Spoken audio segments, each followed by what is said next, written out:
Okay, be honest. You are standing in an elevator. Another person walks in, and now silence. Oh no. The elevator silence. It is the worst. Your brain goes empty. You look at the numbers, you look at your phone, anything to avoid eye contact. And the whole time you're thinking, I know English. Why can I not say one sentence right now? Or maybe you're in a waiting room or standing in a line at a coffee shop. Same feeling every time. That quiet, awkward moment where nobody says anything. That is exactly what we are fixing today. Hi, everyone. Welcome back. I'm Lauren. And I'm Matt. This is Easy English Conversation, the podcast where you learn real English for real moments. Today's moment is small talk, short, easy conversations with people you don't know well, a neighbor, a coworker, someone in a line. By the end of this episode, you will have 8 ready-to-use phrases. Start a conversation, keep it going, know what to talk about, and end it politely without the awkward silence.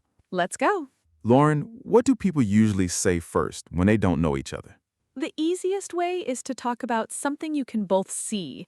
The weather is perfect for this because it's always true and it's never personal. So what does that sound like?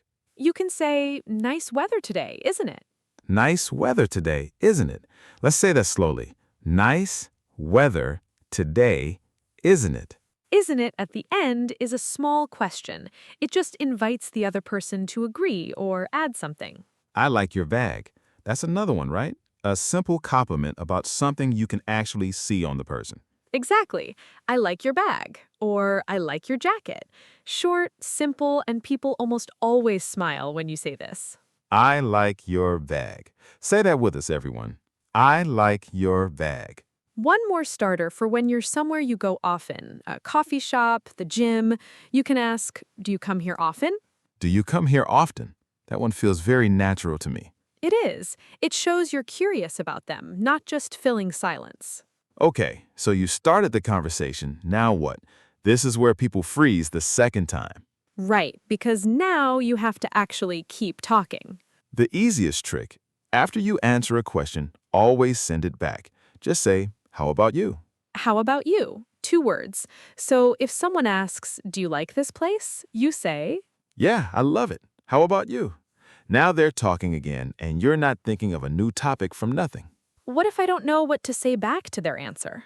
Use, that's interesting. It works almost anywhere. It shows you're listening, and it gives you a second to think of your next sentence. That's interesting. I use that one a lot, actually, even in my first language. Everyone does. It's not lazy, it's normal conversation. One more useful one here. If you want to ask a real question, not just yes or no, you can say, so what do you do for fun? What do you do for fun? That opens up a much bigger conversation than just, do you like your job? Exactly. People love talking about their free time and their hobbies. It's an easy question for anyone to answer. Lauren, now here's something learners don't always think about. Not every topic is a good small talk topic. That's true. Some topics are safe, easy, and comfortable for everyone. Weather, weekend plans, food, hobbies, those are safe topics. And some topics can feel too personal too fast. Things like salary, how much someone earns, or politics, or someone's relationship status. Right. Even if you're curious, it's better to wait until you know someone better before asking those questions. So a good rule, if you're not sure, keep it light. Ask about their weekend, their plans, their day. A great phrase for that is, any plans for the weekend? Any plans for the weekend? Simple, friendly, and it works on a Thursday or a Friday almost anywhere. Let's say that one together. Any plans for the weekend? One more small trick before we move on. If you learn someone's name, use it. Oh, that's a good one. Like, instead of just nice to meet you, you say, nice to meet you, Matt. Exactly. People love hearing their own name. It makes the conversation feel more personal right away. I actually forget names all the time, though. What do you do then? Honestly, it's fine to ask again. You can say, sorry, what was your name again? Sorry, what was your name again? That's polite and way better than guessing wrong. It really is. Nobody minds being asked that. Let's put all 8 phrases in our pocket so you can carry them with you. Number 1, nice weather today, isn't it? A safe way to start with anyone, anywhere.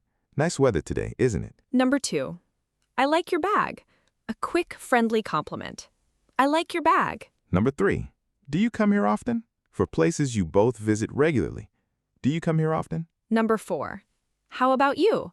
Sends the question back so the conversation keeps moving. How about you? Number 5, that's interesting. It shows you're listening and buys you a second to think. That's interesting. Number 6, what do you do for fun? Opens up a bigger, easy conversation. What do you do for fun? Number 7, any plans for the weekend? A safe, friendly question for almost any day. Any plans for the weekend? And number 8, our exit line. Well, it was nice talking to you. I should get going. Take care. Matt, I hear learners say this a lot. What is your job? It's correct, but it can sound a little direct, almost like an interview. So what's the smoother version? So, what do you do? Same question, much more natural in small talk. What do you do? Got it. And what about I am agree with you? That's a common mix-up. In English, we don't need am there, just I agree with you. I agree with you. That does sound cleaner.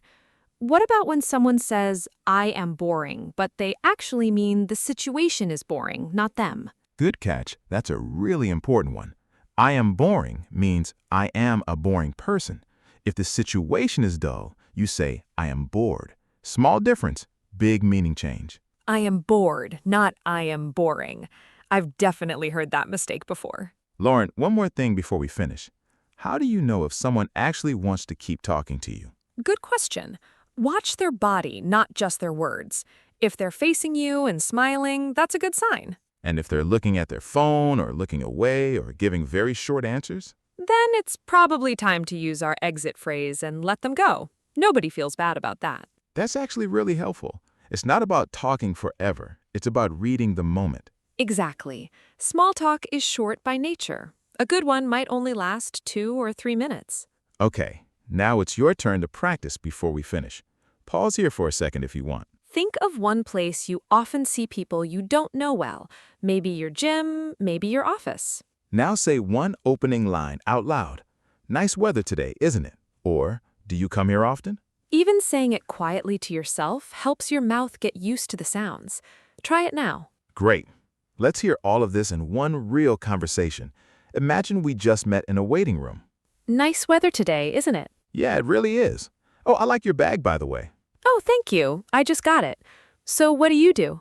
I work at a small design studio downtown. How about you? I'm a teacher, actually. I teach at the school near here. That's interesting. What do you do for fun outside of teaching? Honestly, I love hiking on the weekends. Any plans for the weekend yourself? Actually, yes. I'm going hiking too with some friends. No way, small world. Well, it was nice talking to you. I should get going. You too. Take care. Take care. Let's try one more, somewhere different. This time, a coffee shop, and we've never met.